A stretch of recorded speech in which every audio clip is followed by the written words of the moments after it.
As mais tocadas do momento. 10h15, vamos passar agora para a nossa conversa diária, nosso bate-papo de hoje. Estou recebendo aqui nos estúdios o professor, doutor em biologia, Jackson Preus, ele que é da UNOESC aqui de São Miguel do Oeste, ele que é coordenador do núcleo de estudos da vida selvagem aqui do município também, tem uma longa experiência nesse assunto e nós vamos falar aí sobre as perspectivas de mudanças climáticas e o que elas vão afetar e que já afetam, né?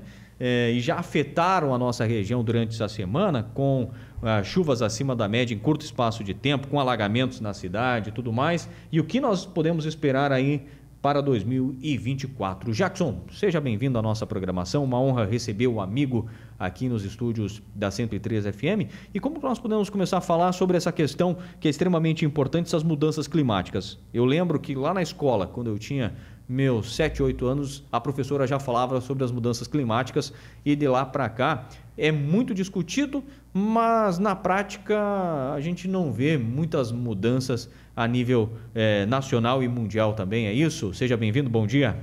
Bom dia, Marcos, bom dia, ouvintes. É uma satisfação estar aqui conversando com vocês, né? É sempre uma alegria falar sobre questões ambientais. Esse espaço é muito importante para que a gente possa principalmente refletir e não ser pego de surpresa, né? Sobre esse assunto a gente vem falando há muitos anos, desde a época da escola, né? Nos anos 90, quando começaram a surgir as primeiras evidências de mudanças climáticas, mas até anos 2000 não passava de uma teoria, né, Marcos? Mas nos últimos anos ela é uma teoria que tem sido vista na prática. Então, os efeitos que tanto se discutia na nossa época, há muito tempo atrás, né, no século passado, se discutia nos livros de geografia, de biologia, sobre questões ambientais, sobre mudanças climáticas, aquecimento global. Agora a gente está sentindo na pele, né? Não é à toa que de um dia para o outro as condições do clima mudam muito e não só mudam, mas afetam diariamente a nossa rotina, né? Então, esse é um assunto que vai ser cada vez mais discutido porque ela afeta o nosso cotidiano.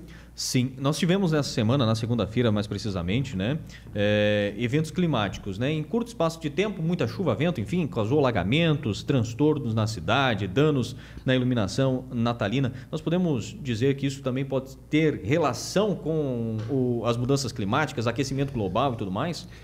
Então, Marcos, exatamente isso. Nos últimos anos, se a gente fizer uma retrospectiva das questões ambientais, nós temos aí vários eventos que têm chamado a atenção, né? Nos últimos 15, 20 anos, Santa Catarina, em específico, falando do nosso estado, tem enfrentado alterações do clima. Ou é um evento climático extremo relacionado a uma seca muito forte, ou é uma chuva em excesso, né? E, em alguns casos mais esporádicos, eventos climáticos relacionados a desastres ambientais, como tornados, vendavais, né? Então, nos últimos anos, nós temos percebido que sim, esses eventos fora do padrão têm sido associados aos eventos climáticos, principalmente ao aquecimento global, né? Sim. Jackson, e o que nós podemos fazer, né? A gente fala muito disso, o que nós podemos fazer justamente para tentar amenizar? Resolver o problema é meio complicado, né? Então, esse é um assunto muito complexo porque depende de ações de macroações, né? Principalmente dos nossos governos, né? A nível mundial. Isso não é uma responsabilidade só do Brasil, mas assim de todos os países. Então, o principal responsável por essas alterações do clima é a emissão de dióxido de carbono, de CO2. Então, a acumulação desse gás na atmosfera faz com que o aquecimento do planeta aumente e desregule toda a condição climática, causando aí muitas vezes aquecimento dos oceanos, como é o caso do El Niño. Agora nós estamos enfrentando o El Niño, que tem afetado diretamente a região sul com chuvas em excesso e na região norte com secas gravíssimas, né? Então, são ações que nós temos que desenvolver a nível de governo, né? Principalmente diminuindo as emissões do dióxido de carbono. Então, a diminuição do desmatamento, das queimadas, né? Agora tivemos a COP28, que foi em Dubai, que a principal meta foi a diminuição dos combustíveis fósseis, a substituição de carros, por exemplo, que sejam movidos a combustíveis como gasolina, diesel, por carros que sejam mais sustentáveis, como elétricos. Então, a diminuição dessa emissão desses gases, com certeza, reflete aí na nossa diminuição também desses eventos climáticos. E a população deve ficar atenta também, discutir, debater, falar abertamente sobre isso, né, Jackson? Esse é um ponto que eu venho falando muito dentro das universidades, porque é muito engraçado, porque a gente acha que esses eventos climáticos não afetam o nosso cotidiano. Mas se a gente fizer uma avaliação mais bruta, a população é a mais afetada, principalmente as mais vulneráveis, né? Aquelas que estão em condições de risco, em locais suscetíveis a alagamento, a desmoronamentos.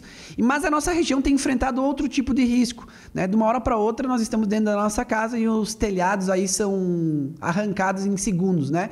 Então, hoje, devido a essas mudanças do clima nos últimos anos, nós já temos aí dados que mostram que a região sul e o extremo oeste do estado está numa rota conhecida pela ciência como a rota dos furacões. Então, a população diretamente é afetada por essas condições climáticas e muitas vezes colocam em risco a vida das pessoas, né?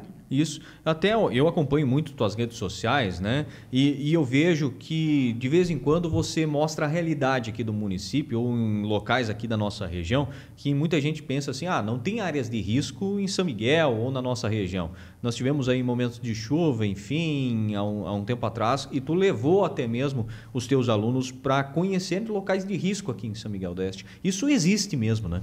É uma realidade que está mais próximo de nós do que a gente imagina.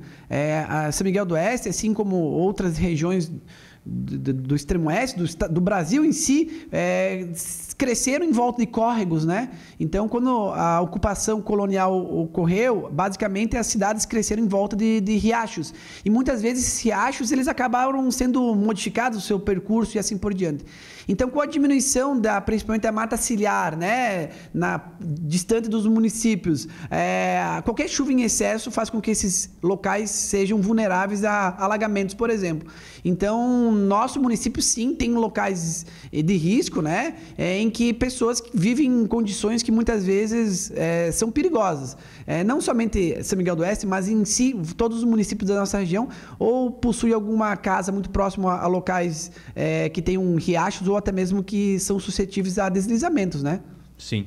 Jackson, estamos diariamente noticiado e vendo também aí diversos animais sendo atropelados, né? Atingidos por veículos, enfim. É algo que preocupa, e o que nós podemos fazer justamente para preservar a vida selvagem aqui na nossa região? Então, cada vez mais a gente tem percebido que a fauna, em geral, tem se aproximado do ser humano. E isso causa impactos negativos tanto para o ser humano quanto para os animais, né? Então, esse encontro, muitas vezes inesperado, acaba ocasionando questões delicadas, né? Principalmente quando a gente fala em animais de uma forma geral, como serpentes, os acidentes acabam acontecendo, né? E animais silvestres são encontrados dentro das casas. Então, com certeza, esse dado do DENIT é muito importante, mostra que esse trabalho de preservação da biodiversidade tem ocorrido, e principalmente numa obra de grande magnitude como essa. Mas a gente sabe que a nossa região ela é destaque de uma forma um tanto quanto negativa nas questões ambientais envolvendo a fauna. Nós estamos numa região de fronteira com a Argentina, que é um destaque principalmente porque nós estamos numa região que eu digo sempre na Amazônia Argentina, né? O grande remanescente florestal aqui de Misiones faz com que nós, né, somos privilegiados por ter contato muitas vezes com esses animais, mas muitas vezes acontecem os casos de, né, como você mesmo falou aí, de atropelamentos, né, de caça ilegal e assim por diante. Mas com certeza os atropelamentos são os que é o fato que mais tem chamado a atenção no Brasil. Mais ou menos 400 milhões de animais são atropelados por ano. Esse número é com certeza subestimado. Esse número teoricamente é muito maior e causam prejuízos tanto para os animais quanto para o ser humano, né? Atropelamentos muitas vezes causam prejuízos nos veículos, né? E com certeza aqueles animais que sobrevivem eles ficam com sequelas muito graves, né? Então quem acompanha as redes sociais sabe que a grande parte dos animais resgatados próximo das rodovias, eles estão em péssimas condições, né? Porque acaba lesionando aí coluna vertebral, muitas vezes ficam paraplégicos e, infelizmente, aí a gente perde uma boa parte da nossa riqueza nessas estradas, né? Sim, Jackson, corredores biológicos, naturais, são necessários na nossa região justamente para fazer aí o trânsito entre as rodovias pelos animais, né? Nós temos não só na BR-163, mas enfim, nas SCs aqui da nossa região. Com certeza é uma estratégia muito importante construir esses corredores, né? Esses túneis, essas passagens, facilitaria muito a passagem desses animais, né? E com certeza preservaria a vida deles, que de certa forma também é muito importante para nós, né? Um dos animais mais atropelados aqui na nossa região, com certeza, são os gambás, né? Animais que as pessoas até têm um pouco de receio, se não gostam muito, mas se as pessoas soubessem da importância desses animais, eles são os principais responsáveis por comer animais peçonhentos, como serpentes, né? Coral verdadeira, jararaca e escorpiões, né? Então, facilitaria muito a travessia desses animais. Só para você ter noção, um tamanduá demora aproximadamente 5 minutos para atravessar uma rodovia. Então, é muito difícil ele atravessar uma rodovia sem que ele seja atropelado aqui na nossa região, porque o fluxo é muito grande, né?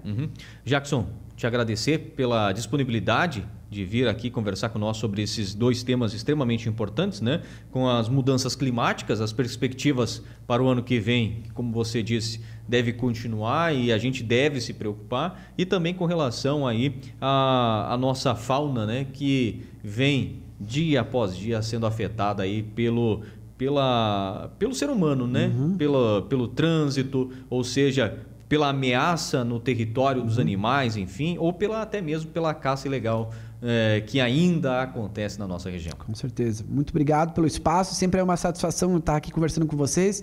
E a gente deixa aí aberto as nossas redes sociais para o pessoal acompanhar um pouco do que acontece aqui na nossa região. Um abraço a todos. Valeu esse, portanto, Jackson Preus, professor, biólogo, doutor, né? Doutor em Biologia da UNOESC aqui de São Miguel do Oeste. Agora são 10 horas.